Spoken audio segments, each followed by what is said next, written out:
Actualité de la RDC en Éthiopie, une autre victoire pour Tshisekedi lors du mini-sommet de l'Union africaine.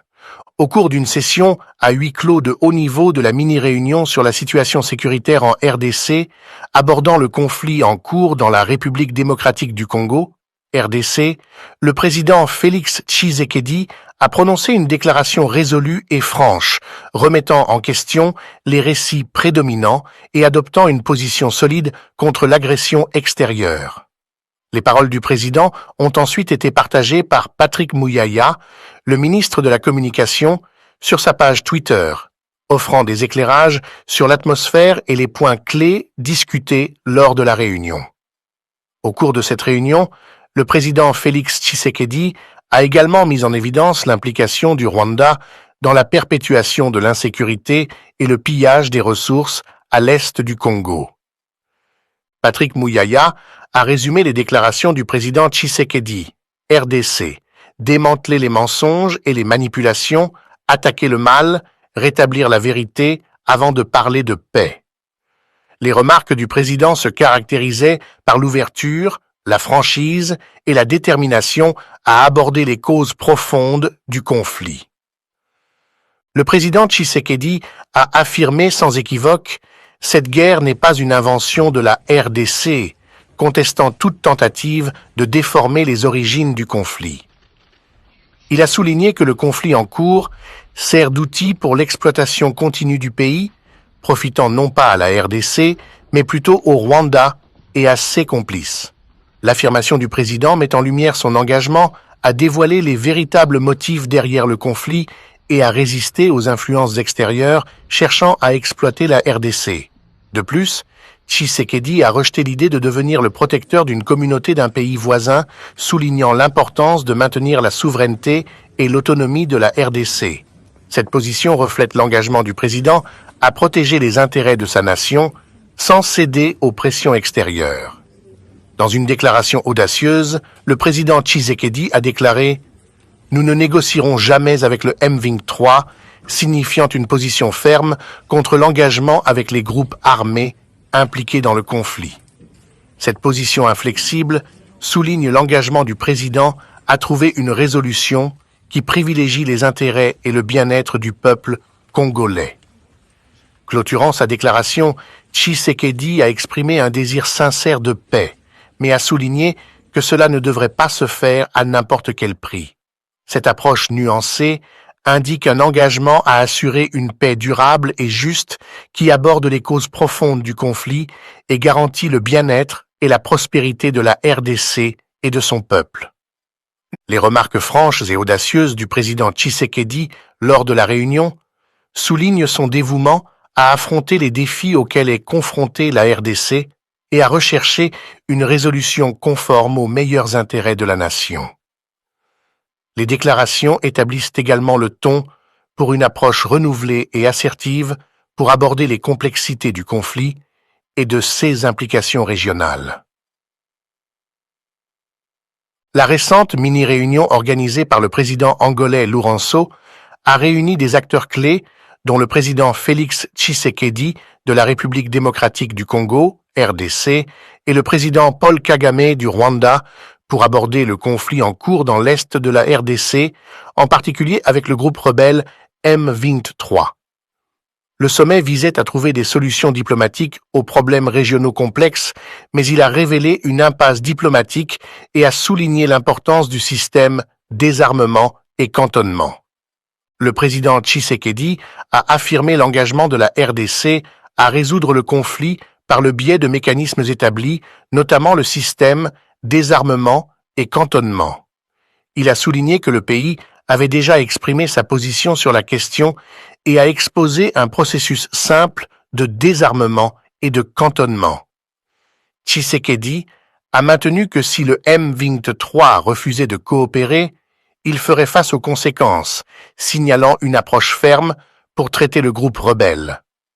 Le sommet s'est déroulé dans le contexte d'équations diplomatiques complexes avec des tensions évidentes entre le Rwanda et la RD Congo. L'absence de poignée de main entre les présidents Kagame et Tshisekedi indiquait des relations tendues. La disposition des sièges soulignait également des divisions, avec Kagame, président du Kenya Ruto, d'un côté, et Tshisekedi et le président du Burundi Ndayishimiye de l'autre.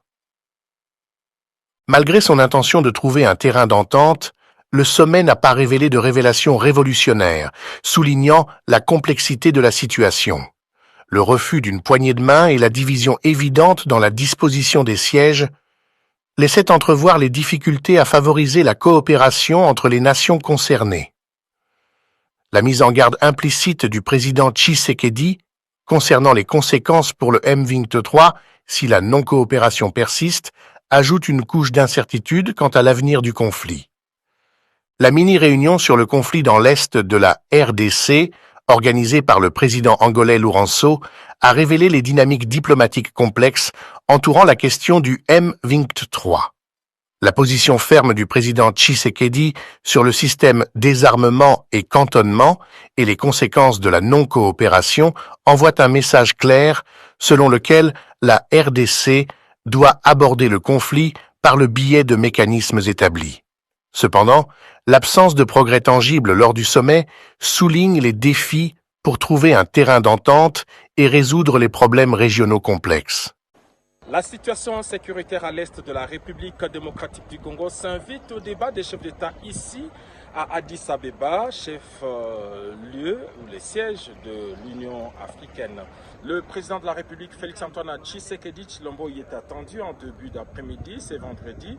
Mais déjà, depuis ce matin, deux importants forums sont ouverts ici sur la question de l'Est de la République démocratique du Congo. La première rencontre est de l'EAC. Les dirigeants de la East African Community, l'EAC, se réunissent depuis ce matin pour faire l'état des lieux de la situation après le départ de leurs troupes déployées en République démocratique du Congo. La deuxième rencontre est un mini-sommet de chefs d'État convoqué par le président angolais João Lourenço en sa double qualité de médiateur de la crise entre le Rwanda et la RDC et surtout en sa qualité de champion de paix et réconciliation en Afrique. Une dizaine de chefs d'État sont donc attendus, parmi lesquels Félix-Antoine Tshisekedi Tshilombo, le président de la République démocratique du Congo. Le deuxième enjeu est l'ordre diplomatique. La République démocratique du Congo est désormais membre à part entière du Conseil paix et sécurité de l'Union africaine. Les CPS, c'est un peu l'équivalent du Conseil de sécurité des Nations Unies. Désormais, la République démocratique du Congo va prendre part aux réunions à huis clos de la CPS avec droit de parole. C'est donc un succès diplomatique pour le président Félix-Antoine Tshisekedi, 22 ans après l'exclusion de la RDC à cette importante rencontre. Alors, le dernier enjeu est aussi diplomatique, c'est que la République démocratique du Congo est en train de baliser la voie vers sa participation comme membre non permanent du Conseil de sécurité des Nations Unies pour le compte de l'Afrique centrale. Et déjà, tous les États de la région sont unanimes quant à la candidature de la République démocratique du Congo, mais c'est un long processus qui devrait aboutir en 2026. Un militaire rwandais arrêté sur le sol congolais par les FARDC passe aux aveux. Dans un témoignage authentique, il confirme la présence de l'armée rwandaise aux côtés du M23 pour agresser la République démocratique du Congo. Dans ce même témoignage, il parle aussi du calvaire que traversent les militaires rwandais envoyés au Congo. Regardez.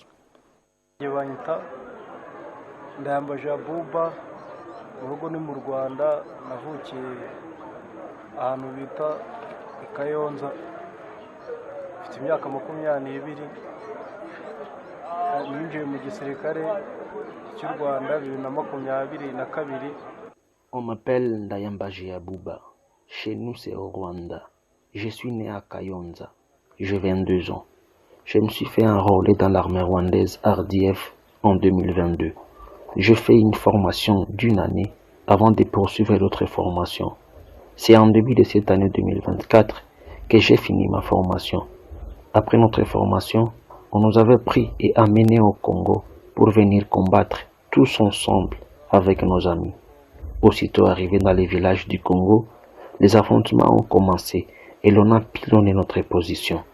Nombreux parmi mes compagnons d'armes sont morts, mais par la grâce, je fuis et je me suis retrouvé dans une position de FARDC. Dans l'armée rwandaise, j'ai le grade de privat Mon numéro matricule